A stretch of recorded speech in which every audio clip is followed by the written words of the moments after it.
Hi everyone, I'm Lisa and welcome to Lisa's Stamp Studio.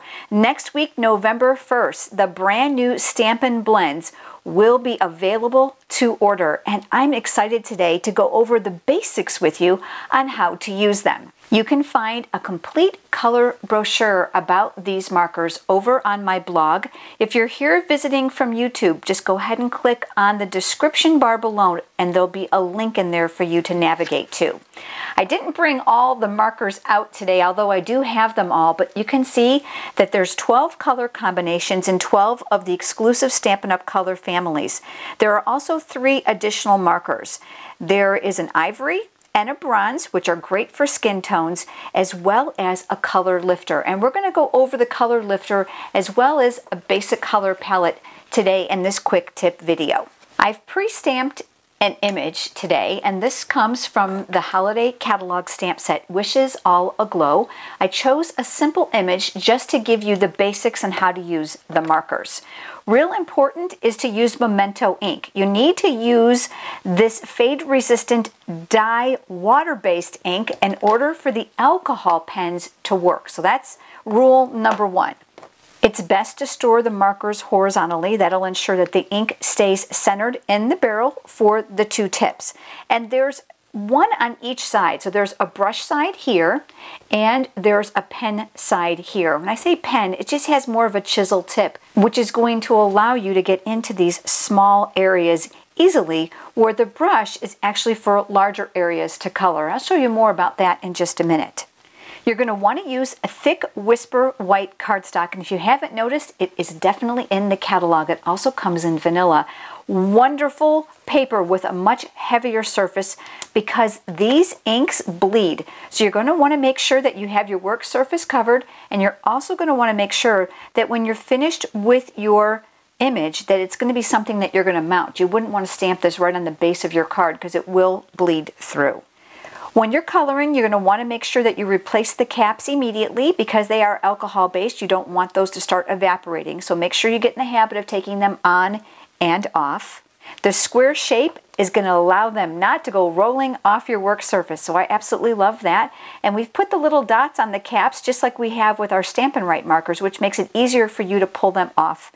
There is a light and a dark marker for every color that we sell the Stampin' blends in. It doesn't matter which one that you start with because you're going to have to lay repeated colors in order to get the correct blending. So let me show you.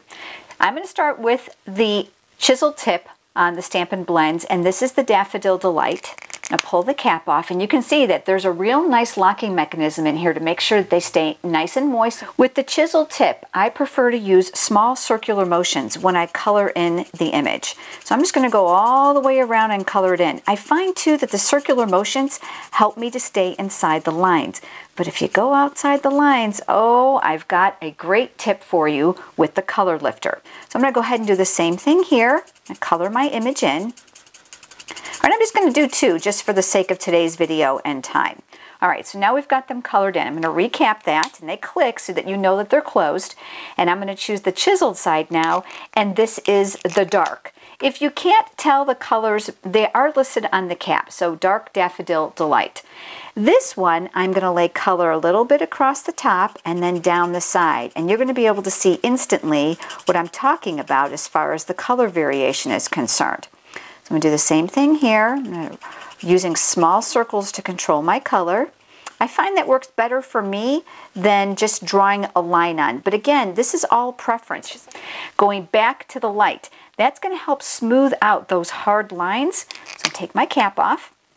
And again, you're going to go right over that hard color. So that darker color now is going to get blended. Small circular motions. The one thing about the alcohol is it does evaporate very, very quickly. But you can see now the hard line that is here is now gone here and more blended. So you want to make sure that you go back over the color that you started. All right, so we're just going to blend and blend until that hard line disappears. You can also add more color of the same color. So if I want to go back over this area here, I can add more of the light shade to my light bulb. So you can see a little bit of definition.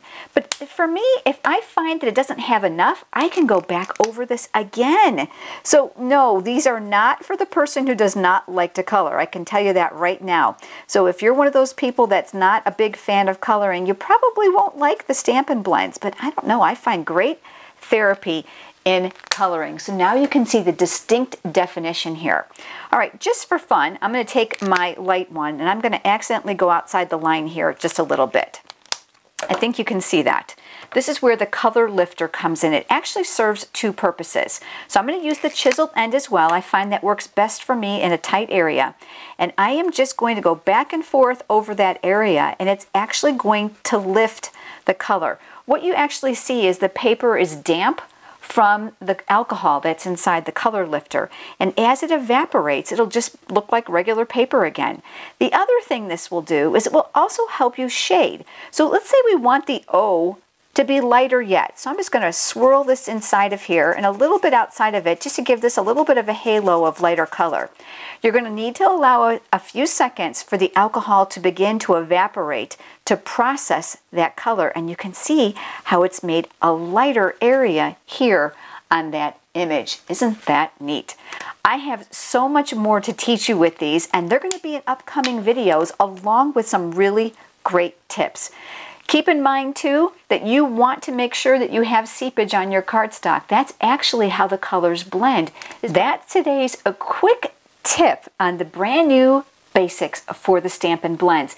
Make sure you subscribe to my YouTube channel and my blog. I've got lots more coming up, including more videos on technique and lots more cards. Make sure you check back with me on Monday. I've got a completed project that I'm going to be sharing with you. Thanks so much for joining me, everyone. Have a great day.